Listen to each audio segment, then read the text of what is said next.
குறைந்த விலை நிறைந்த தரம் தங்கள் தேவைகள் அனைத்தும் ஒரே இடத்தில். Jayachandran. MCR Pure Cotton Club formals and casual shirts. பாரம்பரியமான சுவையான புது அறிமுகம் KTV True Value Bronadile. பயங்கரவாதத்திற்கு எதிராக இந்தியா தொடங்கிய வேட்டை. ஆபரேஷன் சிந்தூரில் இஸ்ரோவின் பங்கு என்ன? ஆபரேஷன் சிந்தூரில் பயன்படுத்தப்பட்ட அதிநவீன ஆயுதங்கள் என்னென்ன? ஆபரேஷன் சிந்தூர் வாயிலாக பயங்கரவாதிகளின் கதையை முடித்த கதையை சொன்ன சிங்கப்பெண்கள். கலாட்டா நேயர்களுக்கு வணக்கம். நான் சரவண ராம்குமார். மே 7ஆம் தேதி ஆபரேஷன் சிந்தூர் அன்றுதான் அறிவிக்கப்பட்டது, இல்லைன்னா நமக்கு தெரிய வந்ததுன்னு நினைச்சிட்டு இருக்கோம். ஆனா ஆபரேஷன் சிந்தூருக்கான அவசியம் அந்த நாள் எப்ப குறிக்கப்பட்டது தெரியுமா? ஏப்ரல் 22 அன்றைய நாள் காஷ்மீரின் பகல்காம் பகுதியில் நடைபெற்ற அந்த கொடூர தாக்குதல் அப்படின்றத நம்ம பார்த்திருப்போம். கோழைகளினுடைய தாக்குதல். அது நிராயுதபாணியாக நின்ற மக்கள் மீது தொடுக்கப்பட்ட தாக்குதல் எப்ப அரங்கேறியதோ மறைமுகமாக ஆபரேஷன் சிந்தூர் அப்படின்றது அங்கேயே தொடங்கிருச்சு. ஏன்னா அந்த பெயருக்கும் அந்த நிகழ்வுக்கும் அவ்வளவு ஒரு சம்பந்தம் இருக்கு. ஆபரேஷன் சிந்தூர் அப்படின்ற பெயர் ஏன் அப்படின்னா, இந்த பெயரை இந்திய பிரதமர் திரு நரேந்திர மோடி அவர்கள் தேர்வு செஞ்சதா சொல்லப்படுது. அதற்கான காரணம் நிறையவே இருக்கு. 25 பெண்கள் தங்களுடைய குங்குமத்தை இழக்க நேரிட்டது அந்த பகல்காம் தாக்குதல் அப்படின்றது. அதன் காரணமாக அதற்கு சரியான பதிலடி கொடுக்கணும் அப்படின்ற விதத்துல ஒரு தாக்குதல் இருக்கும். அதுக்குதான் பிரயத்தனப்படுது இந்திய ராணுவம் அப்படின்றத மறைமுகமா சொல்லிக்கிட்டே இருந்தாங்க. நிறைய கேள்விகள் அப்படின்றது எழுந்துகிட்டே இருந்தது. குறிப்பா ஏன் இவ்வளவு தாமதம், இந்தியா பேசிக்கிட்டே இருக்கு அப்படின்ற விமர்சனங்கள்லாம் வந்தது. அப்பவும் பிரதமர் திரு நரேந்திர மோடி அவர்கள் பீகார்ல ஒரு விஷயத்தை குறிப்பிட்டார். அதுல என்ன அவர் குறிப்பிட்டிருந்தது அப்படின்னா, இந்த தீவிரவாதிகள் உலகின் எந்த மூலையில ஓடி ஒளிந்தாலும் அங்கும் நாங்க துரத்தி அவர்களையும் வேறறுப்போம், அவங்களுக்கு துணை நிற்கிறவங்களையோ நாங்க வேறறுப்போம், இதுல சம்பந்தப்பட்ட எல்லாரையும் நீதியின் முன் நிறுத்துவோம் அப்படின்றத அவங்க குறிப்பிட்டிருந்தார். அது நிறைய பேர் பேசுறாங்க, பேசிக்கிட்டே இருக்காங்க, இதற்கான பதிலடி இல்ல அப்படின்றதையெல்லாம் பேசிக்கிட்டு இருந்த சமயத்துல மனதின் குரல் அப்படின்னு இந்தியாவினுடைய வானொலியில மீண்டும் பிரதமர் பேசியிருந்தார். இந்தியர்களுடைய ரத்தம் கொதிக்குது அப்படின்னு. இப்படியாக இந்த நிகழ்வுகள் நடக்கக்கூடிய சமயத்துல ராஜாங்க ரீதியிலான பல்வேறு நடவடிக்கைகளை இந்திய அரசு எடுத்திருந்தாங்க. அதுல முக்கியமா சொல்ல வேண்டியது, அவங்களுடைய எக்ஸ் தள பக்கமானது முடக்கப்பட்டது. பாகிஸ்தானின் அதிகாரப்பூர்வ எக்ஸ் தள பக்கமானது முடக்கப்பட்டது. அதற்கான காரணம் என்ன அப்படின்னா, பொய்யான வதந்திகளை எல்லாம் அவங்க பரப்புவாங்க, அதை நம்ப வேண்டாம், அதை பார்க்க வேண்டாம் அப்படின்ற அடிப்படையில அந்த நகர்வு இருந்தது. வர்த்தக ரீதியில பல்வேறு நடவடிக்கைகளை எல்லாம் எடுத்திருந்தாங்க. இது எல்லாமே ராஜாங்க நடவடிக்கையா இருந்தது. குறிப்பாக சிந்து நதிநீர் ஒப்பந்தம். இந்த சிந்து நதிநீர் ஒப்பந்தத்துல கையில நம்ம எடுத்த உடனேயே பல்வேறு விமர்சனங்களும் வந்தது. பாகிஸ்தான் சொன்னது குறிப்பிடத்தகுந்தது, இந்த நீரை நீங்க நிறுத்தினீங்கன்னா அந்த சிந்து நதிநீர்ல உங்க இந்தியர்களினுடைய ரத்தம் கலக்கும், அது ஓடும் ஆறா அப்படின்ற மிரட்டல் துணி எல்லாம் அவங்க விடுத்திருந்தாங்க அப்படின்றதெல்லாம் பாக்குறோம்.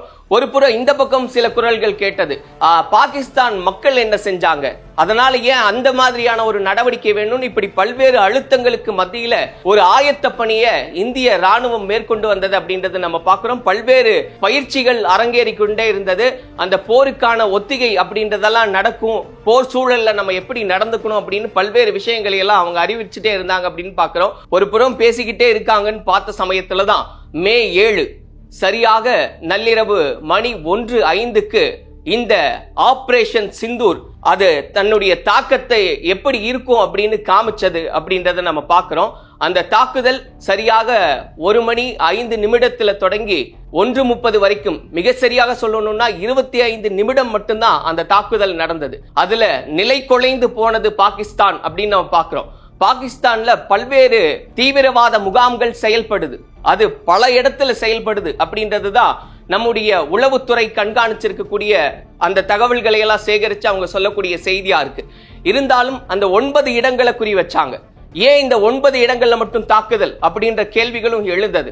அதற்கு இந்திய அரசு சொன்ன பதில் என்னன்னா, இந்தியாவின் மீது வக்கிர எண்ணத்தோடு இருக்கக்கூடியவர்கள் அந்த முகாம்கள்ல தான் பயிற்சி எடுத்துக்கிட்டு இருக்காங்க, அவங்களால ஏற்கனவே இந்தியாவிற்கு ஆபத்து நிகழ்ந்தது, இனி வரக்கூடிய காலத்திலையும் இந்தியாவிற்கான ஆபத்து நிலவக்கூடிய சூழல் இருக்கு, இதை களையணும் அப்படின்னு எடுத்த முயற்சி தான் ஆபரேஷன் சிந்தூர்.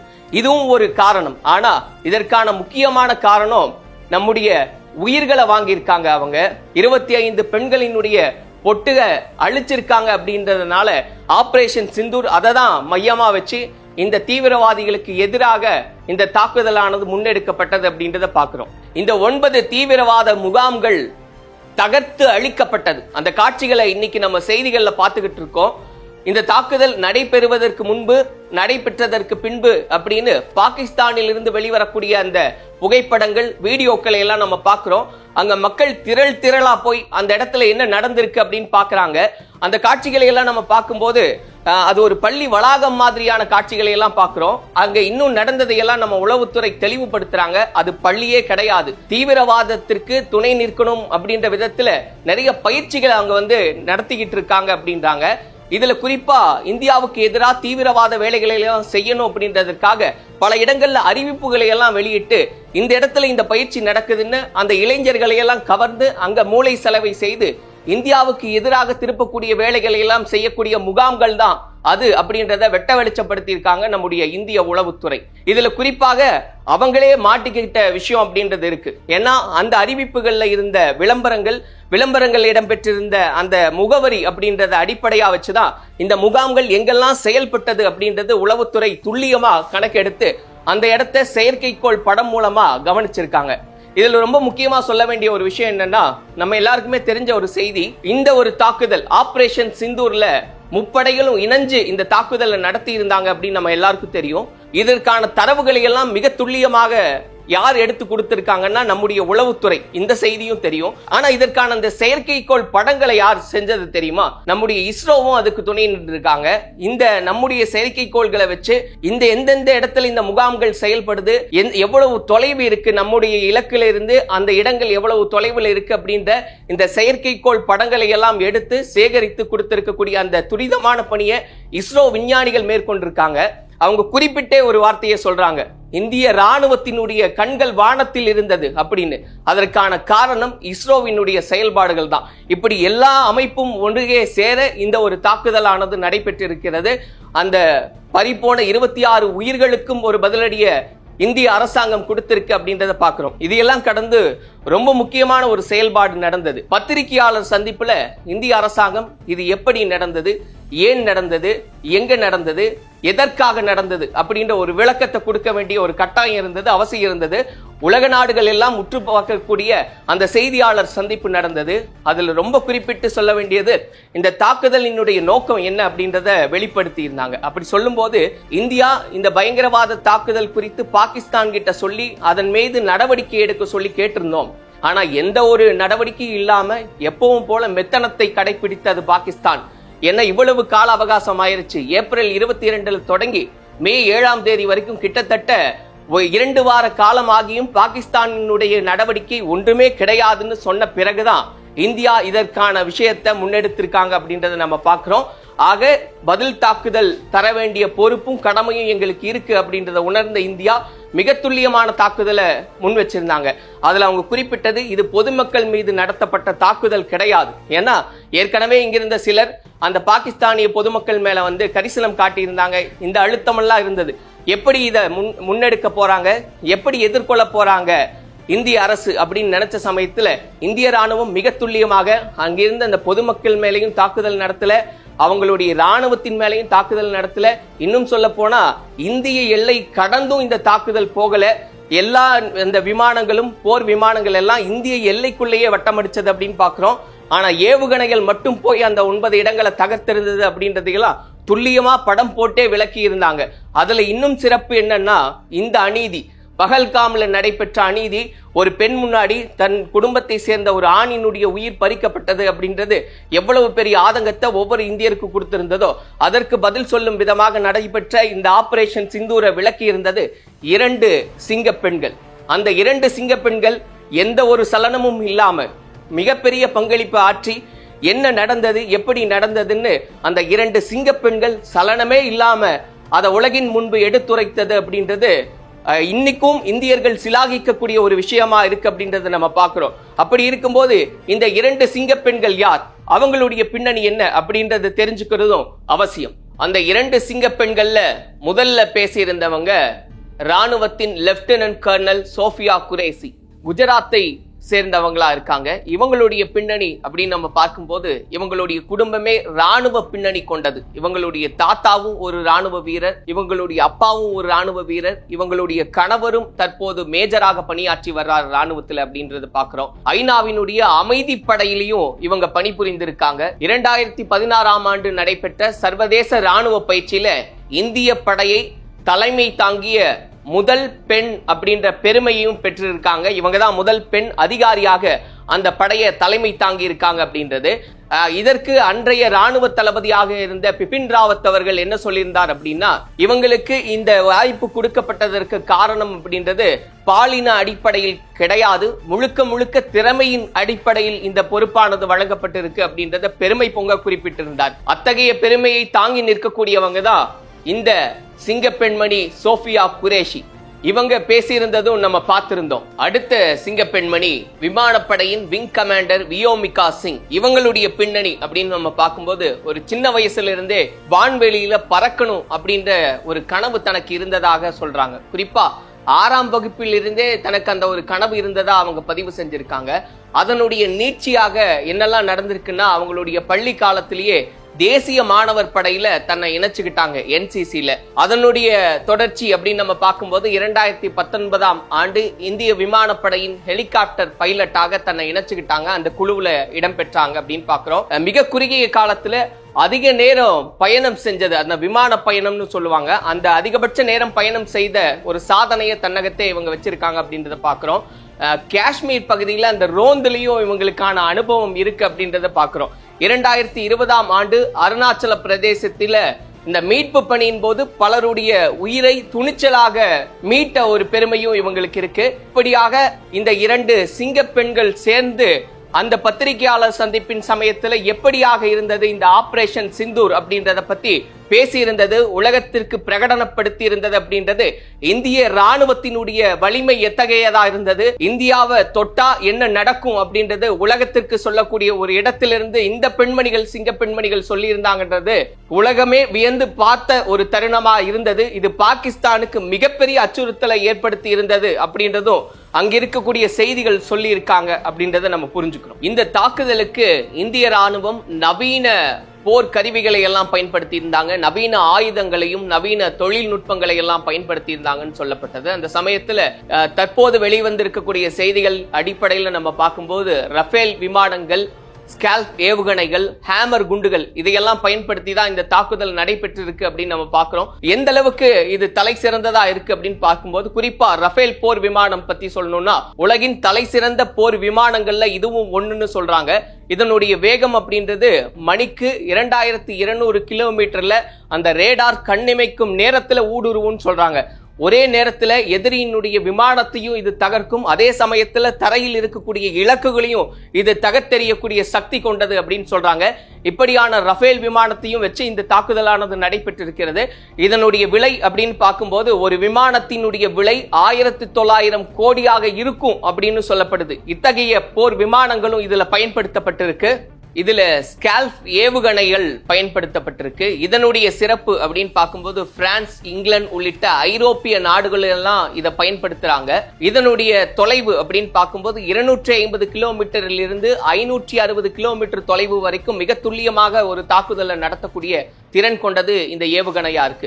இதனுடைய சிறப்பு அப்படின்னு பார்க்கும்போது இது ரேடார்லயே சிக்காம இது தாக்குதல் நடத்தும்னு சொல்றாங்க. அதே போல ஒரு இடத்துல வெளிச்சம் இல்ல, ஏன்னா இந்த சேட்டலைட் மேப்ல நம்ம பார்க்கும்போது ஒரு இடத்துல வெளிச்சம் இருந்ததுன்னா இன்னும் துல்லியமா தாக்குதல் நடத்தலாம். ஒருவேளை அந்த இடத்துல அந்த வெளிச்சம் இல்லைன்னாலுமே கூட இது மிகச்சரியாக அந்த தன்னுடைய இலக்கை அடையும் இந்த ஏவுகணை அப்படின்றத சொல்றாங்க. இதனுடைய எடை மட்டுமே 450 கிலோ இருக்கும் அப்படின்றது குறிப்பிடத்தக்கது. இதனுடைய விலை 8 கோடி வரைக்கும் இருக்கும்னு சொல்றாங்க. ஆனா இது ஒரு தடவை ஏவப்பட்டதுன்னா அது வெடிக்கும் பொழுது ஏற்படக்கூடிய சத்தம் 10 கிலோமீட்டர் தொலைவு வரைக்கும் கேட்கும்ன்றாங்க. இது மேல தரைதளத்துல மட்டும் தாக்காது, ஏதாவது பதுங்கு குழி இருந்தா கூட அந்த பதுங்கு குழி வரைக்கும் ஊடுருவி தாக்கக்கூடிய தன்னுடைய இலக்கை அடையக்கூடிய அந்த திறன் படைத்தது அப்படின்னு சொல்றாங்க. இந்த ஏவுகணையும் இந்த தாக்குதலுக்கு பயன்படுத்தி இருக்காங்க. நிறைவா ஹேமர் குண்டுகள் இதனுடைய பின்னணி அப்படின்னு நம்ம பார்க்கும்போது இதை ஒரு அறிவார்ந்த ஆயுதம் அப்படின்னு சொல்றாங்க. 250 கிலோவிலிருந்து 1000 கிலோ வரைக்கும் இதனுடைய எடை இருக்கும்னு சொல்றாங்க. மிக குறுகிய இலக்குகள் ஒரு 70 கிலோமீட்டர் வரைக்கும் இது போய் தன்னுடைய இலக்கை தகர்த்தி எறியும் அப்படின்லாம் சொல்றாங்க. மிக குறுகிய இலக்க GPS உதவியோட இது தாக்கும் அப்படின்றதையும் அவங்க குறிப்பிடுறாங்க. அதே போல இதனுடைய விலை அப்படிங்கும் போது 1,50,00,000 வரைக்கும் இருக்கும் அப்படின்ற மாதிரி இந்த விலைகள்லாம் அனுமானிக்கப்படுது. இதெல்லாம் ஊர்ஜிதப்படுத்தப்பட்டது அப்படின்றத விட இந்த அளவுல சொல்லப்படுது அப்படின்னு நம்ம பொருள் எடுத்துக்கலாம். இந்த ஹேமர் குண்டு அப்படின்றது வெடிக்கும் போது இதனுடைய சத்தம் 3 கிலோமீட்டர் அளவுக்கு கேட்கும் அப்படின்னு சொல்றாங்க. இப்படி இந்த ஹேமர் குண்டுகள், ஸ்கால்ப் ஏவுகணைகள், ரஃபேல் போர் விமானங்கள் இப்படின்னு அதிநவீன தொழில்நுட்பங்களை எல்லாம் பயன்படுத்தி இருக்காங்க. இன்னும் நிறைய விஷயங்களை பயன்படுத்தினதா சொல்றாங்க.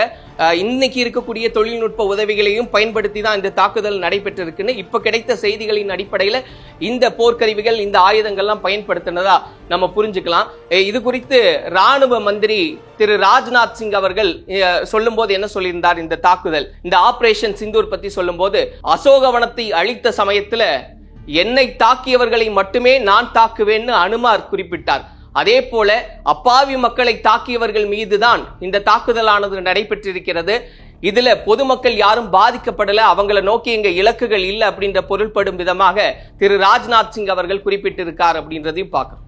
ஆபரேஷன் சிந்தூர் அப்படின்றது பாகிஸ்தான் ஆக்கிரமிப்பு காஷ்மீர் உள்ளிட்ட இடங்கள்ல இந்த 9 பயங்கரவாத முகாம்களினுடைய நிலைகள் மேல நடத்தப்பட்ட தாக்குதல் அப்படின்னு நம்ம பார்க்கிறோம்.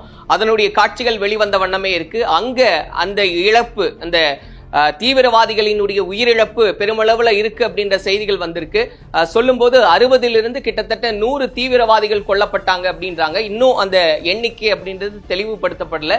இன்னும் அந்த தகவல்கள் கிடைக்கப்பெறும் அப்படின்றத பார்க்கலாம். இதுல ஊர்ஜித செய்யப்பட்ட தகவல் அப்படின்னு பார்க்கும்போது லஷ்கர்-இ தொய்பா, ஜெய்ஷ் இ முகமது இந்த பயங்கரவாத அமைப்புகள் மேலதான் இந்த தாக்குதல் எல்லாம் நடைபெற்றிருக்கு. இன்னும் சில அமைப்புகள் இருக்கு, அந்த அமைப்புகள் மேலேயும் இந்த தாக்குதலானது நடைபெற்றிருக்கு அப்படின்னு நம்ம பார்க்கிறோம். இந்த ஜெய்ஷ் இ முகமதினுடைய தலைவரான மசூத் அசார் அவர் ஒரு அறிக்கையை வெளியிட்டிருக்காரு. அதுல ஊர்ஜிதப்படுத்தப்பட்ட தகவல் அப்படின்னு நம்ம பார்க்கும்போது அவங்களுடைய நெருங்கிய குடும்ப உறுப்பினர்கள் 10 பேர் இதுல உயிரிழந்திருக்காங்க. அவருடைய நெருங்கிய நண்பர்கள் 4 பேர், ஆக 14 நபர்களை நாங்க இழந்திருக்கோம் அப்படின்ற விதத்துல அவங்களுடைய அந்த அறிக்கை இருக்கு. இனி எங்கிட்ட கருணை எதிர்பார்க்க முடியாதுன்னு அந்த பயங்கரவாத தலைவரும் பேசியிருக்கார் அப்படின்றதெல்லாம் புரிஞ்சுக்கிறோம் அந்த அறிக்கையின் வாயிலாக. இப்படியாக அந்த இடத்துல ஒரு மிகப்பெரிய இழப்பை ஏற்படுத்தி இருக்கு இந்த ஆபரேஷன் சிந்தூர் அப்படின்றத நம்ம பார்க்கிறோம். இதை குறிப்பிட்டு சொல்ல வேண்டியது, அந்த காட்சிகள் வந்த சமயத்துல நம்ம பார்ப்போம், அந்த தீவிரவாதிகளுக்கு அந்த நல்லடக்கம் நடந்த சமயத்துல அந்த பாகிஸ்தான் ராணுவத்தினரும் அந்த இடத்துல நின்று மரியாதை செலுத்தி இருந்தாங்க அப்படின்ற காட்சிகள் எல்லாம் வெளியாகி இருந்தது. இன்னும் பெரிய அதிர்ச்சியை ஏற்படுத்தி இருக்கு. ஏன்னா எந்த விதத்திலையும் அந்த பயங்கரவாதத்திற்கும் எங்களுக்கும் சம்பந்தம் கிடையாது. இன்னும் சொல்ல போனா பாகிஸ்தானை சேர்ந்த ஒரு மந்திரி பேசுறாரு ஒரு நேர்காணல்ல, பயங்கரவாதத்தை வேற இருக்கிறதுல முன்னிலையில் இருக்கிறது பாகிஸ்தான் தான் அப்படின்ற அளவுல பேசக்கூடிய நபர்களா இருக்காங்க. ஆனா அந்த நல்லடக்கத்துல நின்று அங்க அஞ்சலி செலுத்தக்கூடிய வேலையெல்லாம் பாகிஸ்தான் ராணுவமே செய்து அந்த பாகிஸ்தான் கொடிய வச்சு அப்படின்ற காட்சிகளையும் நம்ம பார்த்துக்கிட்டு தான் இருக்கும். பஹல்காம்ல நடைபெற்ற அந்த பயங்கரவாதிகளின் கோழை தாக்குதலுக்கு இந்தியா ஒரு தக்க பதிலடி கொடுத்திருக்கு அப்படின்றத நம்ம புரிஞ்சுக்கலாம். இது நிறைவு கிடையாது, இது ஒரு தொடக்கம். ஏன்னா அவங்க பேசியிருந்ததனுடைய பொருள் அப்படியாக தான் இருந்தது. இந்தியாவிற்கு ஒரு சரியான பதிலடியை கொடுக்கும். பயங்கரவாதிகள் உலகின் எந்த மூலையில் ஒளிந்திருந்தாலும் கூட அவர்களை அந்த இலக்கு வரைக்கும் சென்று வேறறுப்போம் அப்படின்றத இந்தியா உறுதி பூண்டிருக்கு. அதற்கான ஆயத்த பணிகள் நடைபெற்றிருக்கு. இன்னைக்கும் இந்த பாதுகாப்பானது வலுப்படுத்தப்பட்டிருக்கு. எத்தனையோ அச்சுறுத்தல்கள் இருந்தாலும் அதை இந்தியா எதிர்கொள்ளும். உலக அரங்கில் இந்த பயங்கரவாதத்தை வேறறுக்கக்கூடிய முனைப்பில் இந்தியா இருக்கிறது அப்படின்றது உலக நாடுகளும் தெரிஞ்சிருக்கக்கூடிய செய்தியா இருக்கு. இதெல்லாம் கடந்தும் கூட ஒரே ஒரு செய்தியை குறிப்பா பதிவு செய்யணும். இந்த ஆபரேஷன் சிந்தூர் நிறைவு பெற்ற பிறகு, நிறைவு இல்லை, இது தொடக்கம் தான். ஆனா அந்த ஆபரேஷன் முடிஞ்சு இந்த 9 நிலைகள் தாக்கப்பட்டதன் பிறகு இதுல உயிரிழந்திருக்கோம் இல்லையா, இந்தியர்களினுடைய உயிர்கள் பறி போயிருக்கு. 26 உயிர்களை நம்ம பறி கொடுத்திருக்கோம்.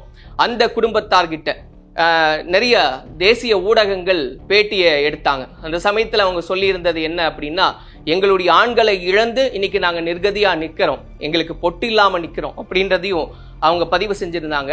அதற்கு பதில் சொன்னதுதான் இந்த ஆபரேஷன் சிந்தூர் அப்படின்றது. அதுல அவங்க சொல்லி இருந்தது, இந்த தாக்குதல் மூலமாக அவங்களுக்கு அஞ்சலி செலுத்தப்பட்டு இருக்கிறது அப்படின்றது தான் இதுல முக்கியமான செய்தி. ஏன்னா இந்தியர்களினுடைய ரத்தம் கொதிக்குது அப்படின்னு ஒரு ஸ்டேட்மெண்ட் வந்தது. அது உண்மைதான். அந்த விதத்துல அதற்கான ஒரு தக்க பதிலடி கொடுத்திருந்தாலும் மிகப்பெரிய இழப்பை சந்திச்சிருந்த அந்த குடும்பங்களுக்கு ஓரளவுக்கு இது ஒரு ஆறுதலை தந்திருக்கும். என்னைக்கு இது முழுமை பெறும்னா இந்த பயங்கரவாதிகளையும் தீவிரவாதிகளையும் வேறு இருக்கும் போது இது நிலை பெறும். அப்படியான ஒரு நடவடிக்கையை இந்தியா தொடங்கிருச்சு. நிச்சயமா அதற்கான வெற்றி கிடைக்கும் அப்படின்றத நம்புவோம். நாமும் நாட்டோட ஒன்றுபட்டு நிற்போம். நன்றி. குறைந்த விலை நிறைந்த தரம் தங்கள் தேவைகள் அனைத்தும் ஒரே இடத்தில். Jayachandran. MCR Pure Cotton Club, formals and casual shirts. பாரம்பரியமான சுவையான புது அறிமுகம் KTV True Value Brunette Oil.